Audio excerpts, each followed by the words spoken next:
Hi folks, welcome to this video on globalization, media and the golden triangle. So a few key things just to make sure we've got clear in our head. Media has made the sport global. Globalization of something means it can be seen virtually anywhere by everyone. So the media, all the different forms of media has made sport ubiquitous. You can see it pretty much everywhere in the world. It's made global celebrities of sports stars, clubs, teams, people everywhere of the world know who Serena Williams is, as a tennis player and what she's achieved. Now, this video links very closely to commercialization because if you are Serena Williams and you are seen everywhere and you are an elite level performer, companies, brands will want to associate with you. So Nike will, pay millions of dollars to sponsor Serena Williams because she is seen everywhere over the world. And if she's seen everywhere, Nike's seen everywhere because they are associated with her. Now, just to quickly recap, not telling you anything revolutionary here, you've got to think of all the different forms of media and what's really changed, in the past 20 years or so. So TV, is still probably the biggest, often with designated sports channels, BT Sports, Sky Sports as an example of that. Radio is still big. Again, radio has designated sports channels. 5 Live is another example of that one. Newspapers, so the printed press, still have designated sports pullouts. They have the back pages that focus on the sport. But also, don't forget, newspapers are also big on the internet now and social media, internet, sports websites, apps, YouTube. You can watch some sporting events on YouTube now. So the media has really expanded in the last 20 years. And that, again, has made sport more global. It's more accessible. You carry a phone around with you that gives you instant access to sports, the sports teams and celebrities, and that's what ultimately makes sport global. Now, I'll put this slide up here, think cricket, because I want you to think about the impact of TV, media, and the money that it can attract through sponsorship and investment. Think about the sport of cricket, traditional 5-day, dressed in white test match. Now, very few people can go and would want to go and sit and watch a cricket match for a full 5 days. Okay, in its traditional format. It used to attract very, very big crowds, but with work commitments for people and things like that, makes it very difficult to go and watch it. So to get on TV more, to make your sport more commercial, to make it more interesting, new versions of cricket have come out. 1-day cricket and 2020 cricket. I should say Big Bash, not Pie Bash. So 2020 cricket has come out. Now, that's led to different coloured kits. It's led to fewer overs, it's led to more entertainment. Games have been played under floodlights, evening fixtures, things like that. It's led to all of these developments. Now, because you've got more versions of cricket and shorter versions and more entertaining versions, in terms of 2020, people hitting big sixes all the time, lots of wickets, things like that. It's led to TV companies wanting to show more cricket on television and on social media and report about it. That then leads to an increase in sponsorship, advertising, and money that is brought in to the sport. And that can then develop the sport even further. So some sports have adapted in order to make them more global, to make them more entertaining. Now there's pros and cons of that, because the pros are you get more entertaining versions, you can watch more of your sport on TV, but there are those who believe, for example, the sport of cricket should be 5-day test match. That is proper cricket, and this stuff isn't proper cricket. So the traditionalists don't like changes to their sports. But this is the power of media. Media now has the power to potentially change a sport, change rules, bring in different versions of that sport. Now, this bit here, I'm not taking credit for this at all. These are things I've learned from talking to other people and listening to other people as well. There's a clever phrase that you can use. Any question to do with globalization in sport? What has been the impact of globalization on sport? If you remember this phrase, players travel abroad for training camps and tours, that one phrase is going to get you 4 marks. Now, that one sentence isn't going to get you 4 marks, but using that one sentence is going to get you 4 marks. So players, the impact of globalization. From the Bosman ruling, some of you might not know what this is. Before 1995, when a player signed for a football team, they were contracted to that team.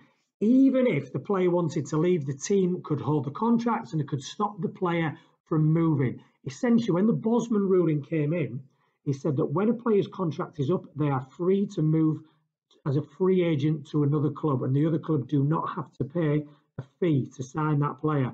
So as soon as that Bosman ruling came in EU laws, you can travel anywhere in the EU now. As I'm doing this video, we're just in the process of leaving the EU. We're still yet to see how Brexit is going to affect that. But as it stands right now, the Bosman ruling and EU laws mean that players, particularly in Europe, can travel anywhere and play for any club in the league in any country. So Ronaldo coming across from Portugal to Manchester United, then going to Real Madrid, then going to Juventus.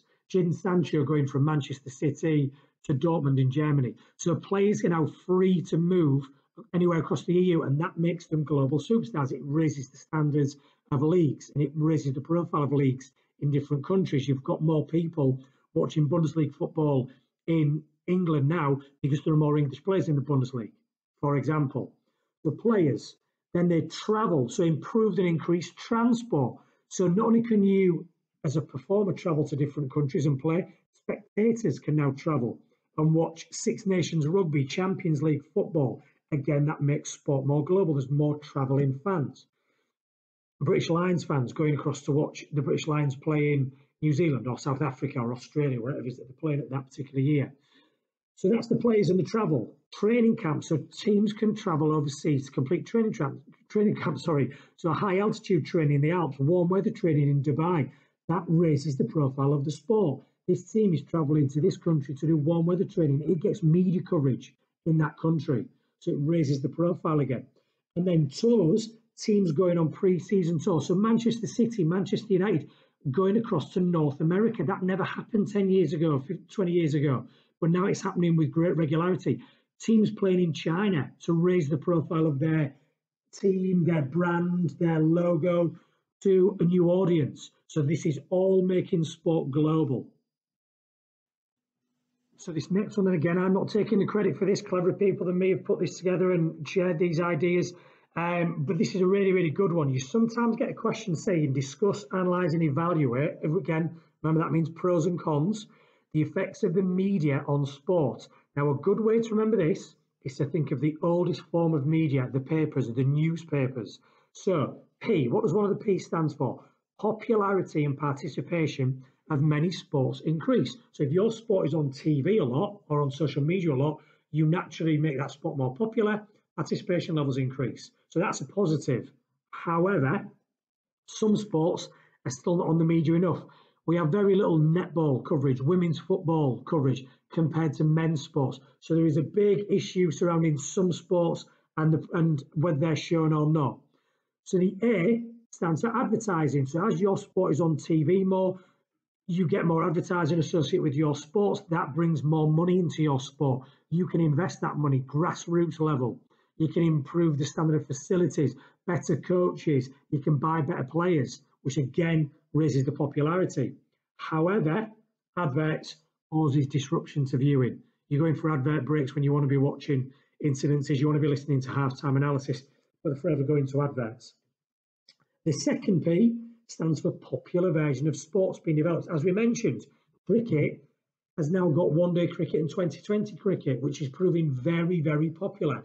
So that's an example of the media having a positive impact on a sport. However, let's counter that with you then lose the traditional nature of some sports because it's no longer what it was set out to be. So you've almost lost a little bit of control of your sport to the power of TV. The E stands for equality. So more disability in women's sport is now being seen on TV. However, counter argument, it's still male dominated and it's non-disabled dominated as well. So we're far from equal. So we still have a lot of work to do with regard to that. The R stands for role models are created, and these role models generate a lot of income for themselves and do really, really well. They can start to train full time as a result of this money through sponsorship and investment, etc., etc. However, that media leads to media intrusion. You're now a celebrity as well as a sports star, so they want to know what you're doing on an evening, on a weekend, taking pictures of you when you're trying to spend time with your family at a restaurant or something like that. So the media intrusion really increases as well. And finally, the S, spectator numbers increase. Your sport is now more popular than it's ever been before. However, many of these spectators choose to stay at home and watch the sport from the comfort of their own homes because the viewing experience is so much better from home on these brand new TVs and through social media. Don't forget, you can pause live events now. If you need to go to the toilet and then press play again when you get back. You can't do that if you go watch it live in the venue.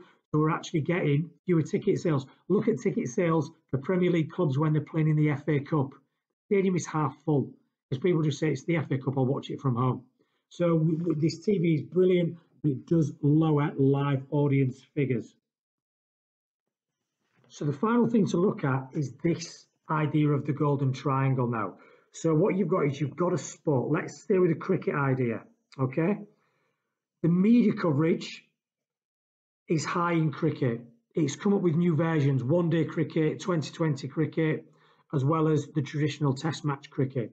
So because you've got more exciting variations of the sport, the media coverage increases. Now, the media company pays money to cricket for the rights to show the sport. So Sky Sports pays the ECB several £1 million a year and says, we want the rights to show cricket, the sport, to the people, okay? And cricket says, brilliant, because we can use those millions of pounds to invest it in cricket. Better players, better coaches, better viewing experiences, better technology, things like that.